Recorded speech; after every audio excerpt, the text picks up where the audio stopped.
يا أيها الذين آمنوا صلوا عليه وسلموا تسليما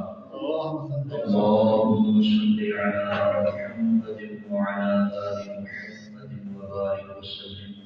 الصلاة والسلام عليك يا سيدي يا رسول الله وعلى آلك وأصحابك يا سيدي يا حبيب الله. گرامی قدر محترم المقام شرکائے محفل، السلام علیکم ورحمۃ اللہ وبرکاتہ۔ حضور غوث پاک رضی اللہ تعالی عنہ کے ساتھ منسوب یہ محفل پاک ہے جس کو ہم 11ویں شریف کی محفل کہتے ہیں۔ حضور غوث پاک رضی اللہ تعالی عنہ کا فرمان ہے درست العلم حتی صرت مطمئن۔ رضیہ غوثیہ میں ہم فرماتے ہیں کہ میں علم حاصل کرتا رہا، علم کا طالب علم بنا،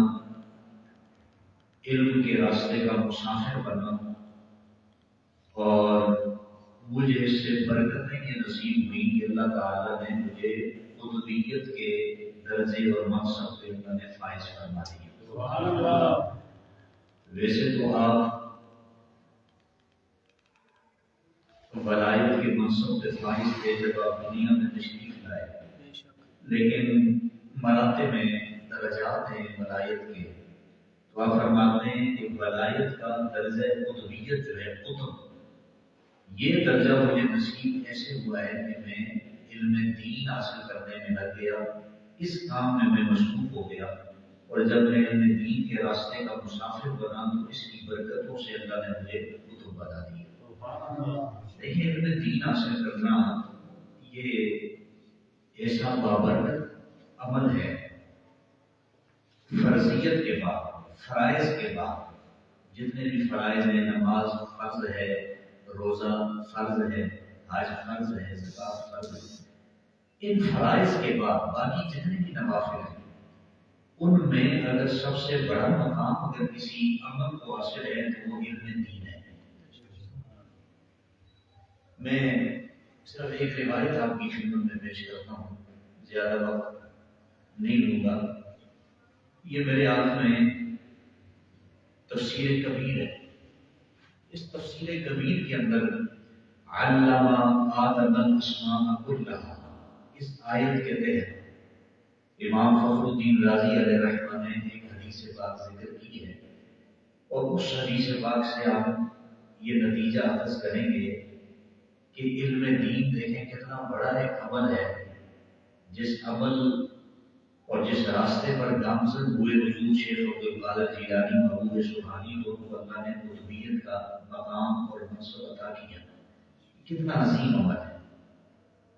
اس عمل کے ساتھ کسی اور عمل کی برابری اور ہمسری نہیں ہے۔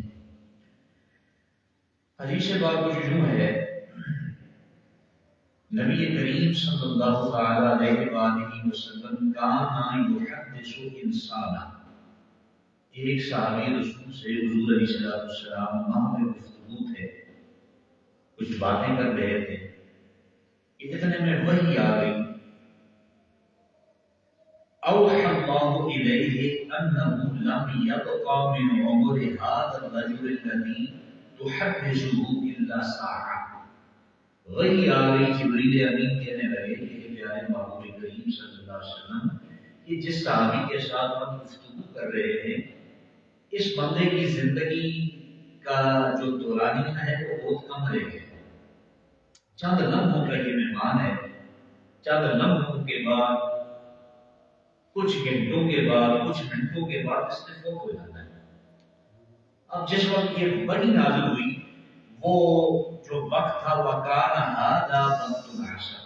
یہ عصر کا وقت تھا، یعنی عصر کے وقت حضور علیہ السلام اس کے ساتھ باتیں کر رہے تھے، اتنے میں پیغام آ گیا کہ یہ بندہ تھوڑی ہی دیر کا مہمان ہے۔ اب آپ اندازہ کریں کہ ہمیں اگر کوئی بندہ کہے کہ جناب آپ چند لمحوں کے مہمان ہیں، تو ظاہر ہر بندے کو اپنی آخرت کی فکر شروع ہو جاتی ہے، یار میں نے رب کو حساب و کتاب دینا ہے، میں رب کے سامنے کس منہ سے کھڑا ہوں گا، تو ہر بندے کو اپنی سابقہ زندگی کے ساری بدعمالیاں اور سارے گناہ یاد آتے ہیں، اور وہ یہ چاہتا ہے کہ میں کوئی ایسا عمل کروں جس عمل کے نتیجے میں میری زندگی کی ساری خطائیں معاف ہو جائیں اور میں دنیا سے گناہوں سے پاک ہو کے رخصت ہو جاؤں۔ ظاہر ہے ہر بندے کی یہ تمنا ہے، کوئی کتنا ہی نیکوکار ہو یا کتنا ہی بدکار ہو، کوئی یہی چاہے گا۔ اب ہمیں اگر کوئی یہ کہے کہ آپ کی زندگی کا وقت تھوڑا رہ گیا تو ظاہر ہے ہم بھی کچھ سوچیں گے کہ یار میں اس تھوڑے سے وقت میں ایسا کیا کروں کہ میری زندگی کی خطائیں معاف ہو جائیں۔ تو ہم اپنی سوچ سے، ہم اپنے ذہن کے مطابق، ہم اپنے علم کے مطابق، ذہانت کے مطابق کوئی استغفار کرنے لگ جائے گا، کوئی قرآن دے کے بیٹھ جائے گا کہ چلو جو گھنٹہ تو میری زندگی کا ہے، میں کچھ قرآن کی تلاوت کروں، شاید اس کی برکت سے میرے گناہ معاف ہو جائیں۔ کوئی نوافل پڑھنے لگ جائے گا، کوئی استغفار کرنے لگ جائے گا، کوئی درود پڑھنے لگ جائے گا۔ اب حضور علیہ السلام سے بڑا عالم کوئی نہیں، حضور سے بڑھ کے کوئی ذہانت والا کوئی نہیں، فطانت والا کوئی نہیں۔ اب جب حضور علیہ السلام نے اس شخص کو یہ بتایا، فَأَخْبَرَ الرَّسُولُ بِذَلِكَ، حضور نے اس شخص کو بتا دیا کہ یہ میرے صحابی پیغام آ گیا، تیری زندگی کا جو دورانیہ ہے وہ ختم ہوا جاتا ہے اور کچھ ہی لمحات ہیں تو فوت ہو جائے گا۔ اب وہ صحابی تھے، حضور کی زبان پر یقین تھا، آگے سے یہ نہیں تھا کہ آپ ہماری طرح ہیں، جب مجھے نہیں پتا تو آپ کو کیسے پتا چل گیا۔ اب فَانْطَلَقَ، جب اس شخص کو بتایا حضور علیہ السلام نے تو وہ بیچارہ پریشان ہو گیا، وہ صحابی رسول پریشان ہو گئے کہ اب مجھے کیا کرنا چاہیے۔ اب اس شخص نے حضور علیہ السلام سے سوال کیا، کہا دلنی علی اوفق عمل فی هذه الساعہ، کہ یا رسول اللہ آپ ہی مجھے بتائیں کہ اب میرے پاس کم وقت رہ گیا ہے، میں کون سا ایسا عمل کروں جو میرے لیے زیادہ فائدہ مند ثابت ہو، جو میرے گناہوں کے لیے کفارہ بن جائے، معافی کا ذریعہ بن جائے، اس وقت مجھے کون سا کام کرنا چاہیے۔ اب حضور علیہ السلام کا جواب آپ سنیں اور اپنی زندگی کے رخ کو بھی ہمیں چاہیے کہ ہم اس سمت موڑنے کی کوشش کریں جس سمت حضور شیخ عبد القادر جیلانی اور حضور سبحانی نے اپنی زندگی گزاری، اور جو سمت حضور علیہ السلام بتا رہے ہیں۔ حضور علیہ السلام نے اس صحابی کو یہ ارشاد فرمایا، حضور نے فرمایا اشتغل بالتعلم، حضور نے فرمایا تو علم سیکھنے میں لگ جا۔ اب دیکھیں ہماری سوچ یہ ہے، ہم کہتے ہیں یار ہم اب ایج ہو گئے ہیں، ہماری عمر زیادہ ہو گئی ہے، یا اب ہم کاروبار پہ لگ چکے ہیں، اب ہم کیوں پڑھیں گے؟ ہم یہ سمجھتے ہیں کہ ہم تبھی پڑھیں گے جب ہمیں کوئی روزگار چاہیے ہوگا۔ لوگ دین پڑھتے ہیں، کہتے ہیں یار کسی مسجد میں لگوں گا تب پڑھنا ہے، مسجد اگر ہمیں نہیں ملی تو ہم کہتے ہیں یار دین کے راستے کو چھوڑو، داڑیاں بھی ہم بڑھوا دیتے ہیں، سر سے پگڑیاں بھی اتار دیتے ہیں، ہمارا راستہ الگ ہو جاتا ہے کیونکہ ہم نے کاروبار شروع کر دیا۔ ہم سمجھتے ہیں دین جو ہے یہ روزگار کا ذریعہ ہے، یہ پیسہ کمانے کا ذریعہ ہے۔ آج کل اگر ہمارے 5 بچے ہیں، 5 بھائی ہیں، ان میں سے 4 ٹھیک ٹھاک ہیں، باصلاحیت ہیں، تو لوگ کہتے ہیں چاروں کو تو میں انگلش گرامر اسکول میں داخل کراؤں گا، اور جو ایک اگر اپاہج ہے، عقلی اعتبار سے تھوڑا کمزور ہے، تو لوگ کہتے ہیں یار اس کو اٹھا کے مدرسے میں ڈال دو، چلو قرآن کی برکت سے اس کو روزی روٹی ملتی ہے۔ تو ہم تو دین کے ساتھ بھی ہم مذاق کرتے ہیں کہ ہم دین کو اپنا وہ بیٹا یا وہ بھانجا یا وہ بھتیجا یا وہ بھائی دیتے ہیں کہ جو ہمارے بنیادی مقصد میں نہیں آتا، تو ہم کہتے ہیں اس کو اٹھا کے دین کے راستے میں لگا، اور وہ بھی اس لیے ہم لگاتے ہیں کہ یار یہ دوسری فیلڈ میں چل نہیں سکے گا، نہ یہ آرمی میں جا سکے گا، نہ پولیس میں جا سکے گا، کسی اور فیلڈ میں نہیں جا سکے گا، چلو دین کی فیلڈ میں جائے روزی روٹی لگی رہی۔ تو ہم دین پڑھتے ہیں، سیکھتے ہیں، سمجھتے ہیں، ہم کہتے ہیں کہ یہ ہماری روزی روٹی کا ذریعہ بنے گا، نہیں، ایسی بات نہیں۔ ہم سمجھتے ہیں ابھی ہمارے پڑھنے لکھنے کی عمر ختم ہو گئی، بڑی حیرانی کی بات ہوتی ہے،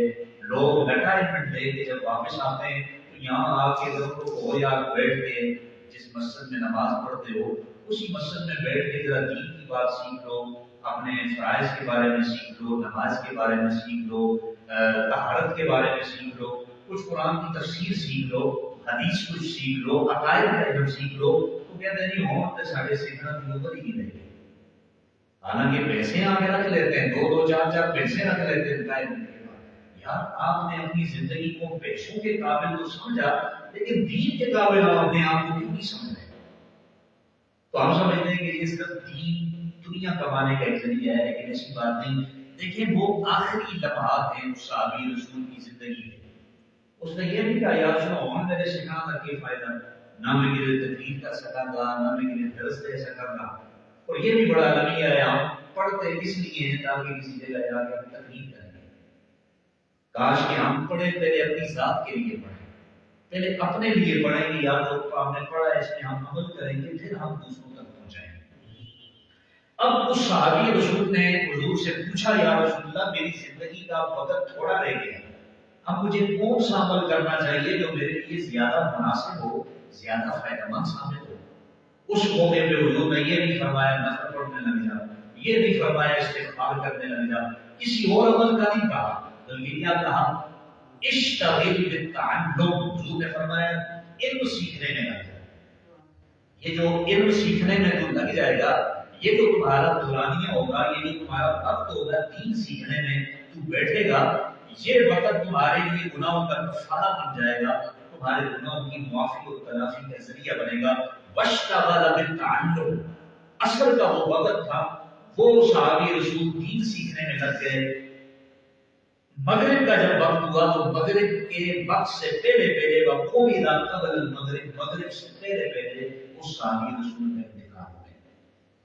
اب حضور علیہ السلام نے اس بندے کو جس کی موت کا وقت مقرر ہو چکا تھا اور وقت کم رہ چکا تھا, اس بندے کو زندگی کے آخری لمحات میں دین سیکھنے کا جو حضور نے ارشاد فرمایا. راوی کہتے ہیں لو کان شیء افضل من العلم لامره النبی, اگر دین سیکھنے سے بڑھ کے کوئی اور عمل اس کے لیے زیادہ فائدہ مند ہوتا, زیادہ نفع مند ہوتا, زیادہ سود مند ہوتا, تو حضور علیہ السلام اس کو اس عمل کا حکم دیتے. لیکن علم حاصل کرنے کا حکم دے کر حضور نے یہ بیان فرما دیا کہ میرے نزدیک فرائض کے بعد سب سے بڑا مرتبہ, مقام اور منصب اور فائدہ دین سیکھنے میں ہے. یہ دین سیکھنا انسان کے گناہوں کا کفارہ بن جاتا ہے. اور یہ دیکھیں جب ہم استغفار کرتے ہیں, اپنے لیے دعا کرتے ہیں, تو ہم خود صرف اپنے لیے دعا کر رہے ہوتے ہیں, اکیلے ہم اپنے لیے دعا کر رہے ہوتے ہیں, یا اللہ میرے گناہ معاف فرما, یا اللہ میرے گناہ معاف فرما. ہو سکتا ہے میری دعا اللہ میرے حق میں قبول نہ کرے, آپ کی دعا آپ کے حق میں قبول نہ کرے. لیکن جب ہم دعا سے لا تعلق ہو کر دین سیکھنے میں لگ جاتے ہیں, اس وقت آپ تو خاموش بیٹھے دین سمجھ رہے ہوتے ہیں, سن رہے ہوتے ہیں, سیکھ رہے ہوتے ہیں. لیکن حضور کا فرمان ہے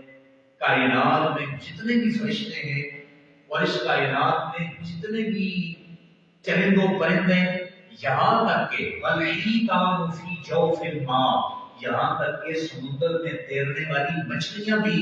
ان لوگوں کے لیے دعائیں مغفرت کرتی رہتی ہیں جو لوگ بیٹھ کے علم دین حاصل کر رہے ہوتے ہیں. سبحان اللہ. لیکن میں اگر اپنے لیے, مجھے اگر پتا چلا کہ میری موت کا وقت قریب آ گیا, میں اپنے لیے دعائیں مغفرت کروں گا, پتہ نہیں میری دعا قبول ہوگی یا نہ ہوگی. لیکن اگر میں دین سیکھنے میں مصروف ہو جاؤں گا, وہ میرے چند لمحے ہیں, چند منٹ ہیں, چند سیکنڈ ہیں, چند گھنٹے, اس دوران کائنات کا ذرہ ذرہ اگر میرے لیے دعائیں مغفرت کر رہا ہوگا تو کسی کی دعا تو میرے حق میں قبول ہوگی. یہی وجہ ہے کہ حضور شیخ عبد القادر جیلانی اور شعاری فرماتے ہیں کہ درست العلم حتی صرت قدما, میں نے اپنی زندگی کو علم دین حاصل کرنے میں صرف کر دیا, میں نے اپنے آپ کو علم دین کے راستے کا مسافر بنایا. اس کی برکتیں مجھے اس صورت میں نصیب ہوئی کہ اللہ تعالیٰ نے مجھے قطبیت کے درجے پہ فائز کیا. دعائے اللہ تعالیٰ ہمیں بھی علم دین سے محبت عطا فرمائے اور اپنی زندگیوں کو, اپنی جوانیوں کو اس راستے کا مسافر بنانا ہمیں نصیب فرمائے. وآخر دعوانا الحمدللہ.